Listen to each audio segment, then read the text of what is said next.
sax yi premier oui ministre loolu c'est vrai anam lu mu wax noonu lu am la le président man wax ko le président Ousmane Sonko est un leader. oui.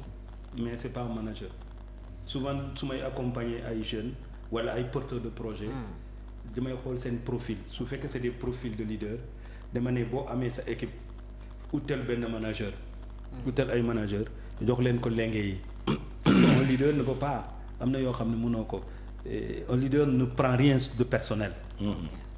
gis nga leader bu la joxee liggéey wala bu war a liggéey wax ko lu la neex saaga ko xas ko lu la neex c'est pas son problème xam nga moom lu ko intéressé. sama liggéey bi est-ce que def na ko wàll. ni nga ko war a defee. mais ça c'est pas le leader. Le leader il parle avec le cœur. Oui.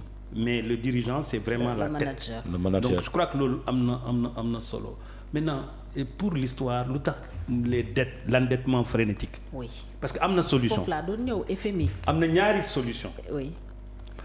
benn bi mooy loo xam ne comme a dit si bien Adama ku bugg a def comment ils ont appelé ça un changement systémique une transformation systémique da ngay uti sa monnaie bopp. waaw mais ñu bàyyi boobu parce que ñoom bàyyi nañu boobu. waxatuñ ci kay ci loolu.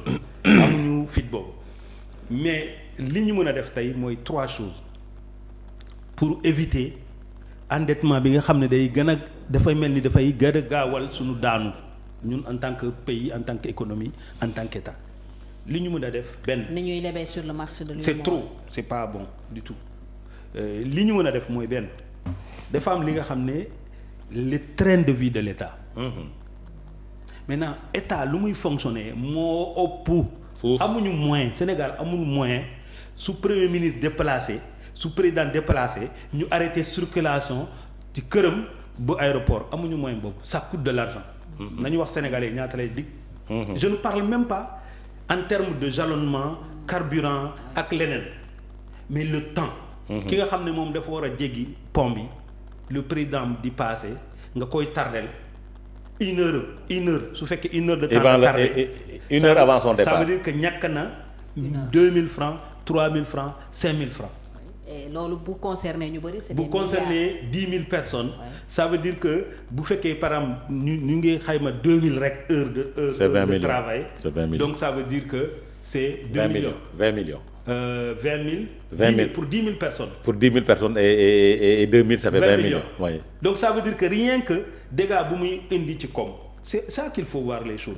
Donc on n'a pas ces moyens là Sénégal tollu foo xam ne un président de la République doit avoir plusieurs avions. am avion bu mel ni lu ñu am man d'accord mu woon président Macky Sall mu am avion boobu. je ne suis pas d'accord pour que ñoom ñu denc ko. donc da nga bokk xalaat ak ñi wax dañu war a jaay avion. mais bien sûr on a amuñu moyen dëkk bu pauvre lañu. ensuite ñoom seen yëre yi yu rafet yi. yu cher yi du sax rafet mais dañoo cher amuñu moyen boobu Sénégal on est un pays pauvre. ah mais loolu gars yi ñu ne seen salaire. ñoom seen salaire la ñu koy jëndee di. dañuy wax lu leen neex man gëwuma loolu. nañ ko prouver. pour yow fu xaalis bi jógee. mais ça vient des fonds politiques ça vient des fonds de cabinet mais loolu génnul seen poche donc il faut absolument qu'on est-ce que on peut toujours sax se permettre des fonds en fait des fonds politiques mënul ñàkk peut-être dëkk bu mel ni Sénégal mais à un certain niveau. dëkk bu mel ni Sénégal c'est une mauvaise pratique parce que xam nga ñoom ñi ko daan def ñi créer les fonds politiques et tout c'est parce que jafe-jafe bi nekk ci réew mi de temps en temps état dafa war a di joxe xaalis. gis nga soxna Fatou il y a une théorie économique qu'on appelle keynésienne. Keynes bi mu amee crise dafa ne na état jël ay nit ne leen fii ba Diamniadio ngeen gas ay pax. ci weer bi prochain weer ngeen tëj ko. boo leen ñëwee ñu fay leen waaw gas di suul te doo ci def dara juste pour que gars yi ñàkk tuuti et puis ñu am xaalis. pour mun a relancer économie.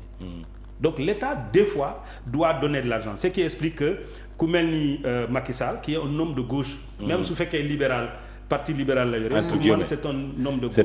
C'est-à-dire que mooy que ce soit bourse familiale yi que ce soit. couverture maladie universelle couverture maladie wala fonds politique yi ñu yore. C'était pour injecter de l'argent ci koom bi parce que soo deful loolu. supa bi dafay am problème. Donc comme l'État amul pexe noonu dañuy uti ay pexe pour distribuer xaalis même. et agences yi ñuy daan def.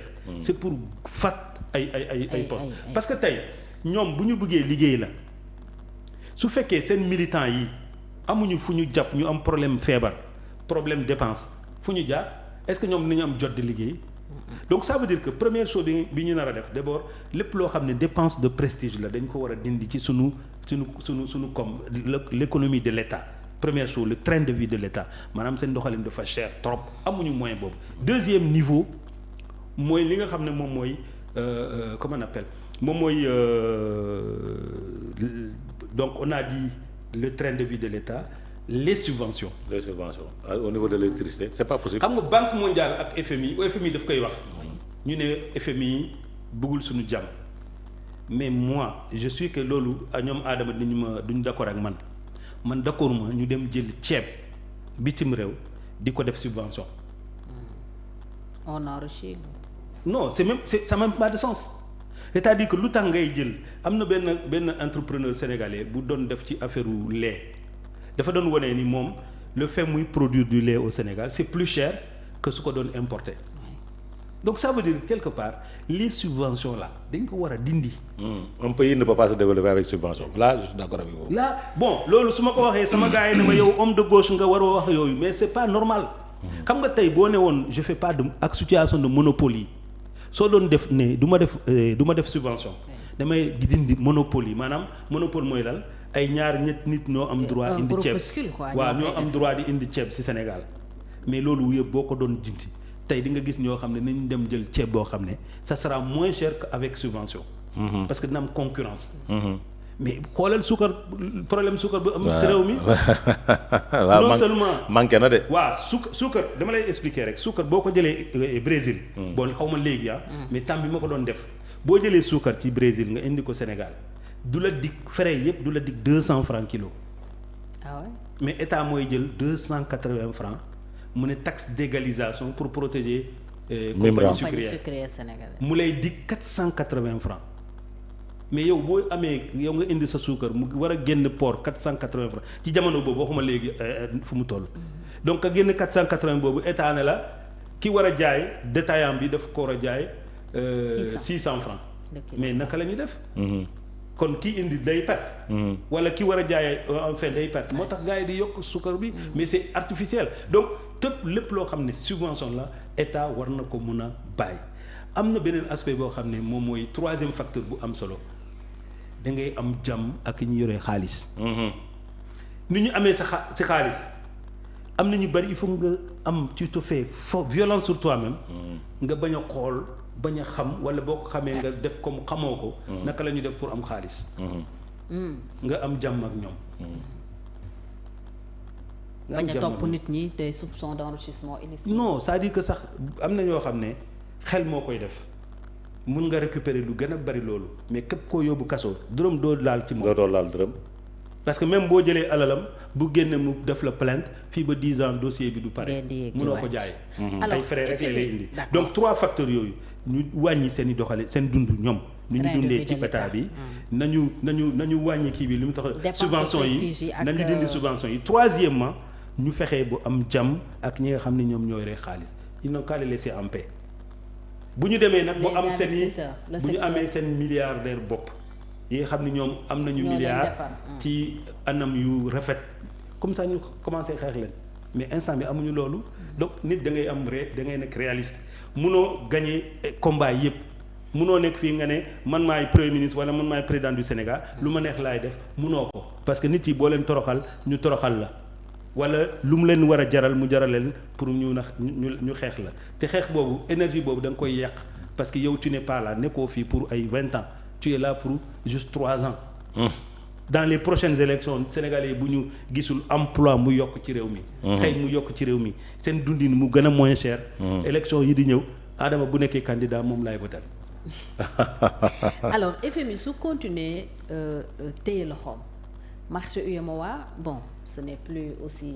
non le marché sera bloqué un jour. de toute façon parce que keroog bi ñuy wut 70 milliards on a même pas.